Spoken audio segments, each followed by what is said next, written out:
Hello friends, welcome back to the new video guys. Today guys we are going to talk about guys ringtone and sound setting in our Samsung phone guys. In this video guys I will show you guys how can you change guys your notification ringtone. Friends, you want to change your notification ringtone sound, so guys you can change in your Samsung phone.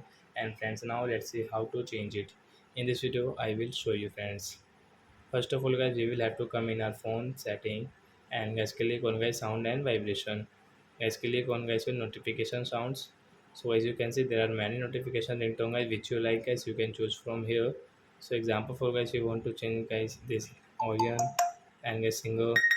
So guys I like this one, so I will tap here and guys you can see guys your notification sound guys galaxy has changed into singer. So like that guys you can change guys your notification ringtone in your Samsung phone. So that's it guys, thanks for watching guys. Now we will meet on next video. Bye bye friends, thanks for watching the video.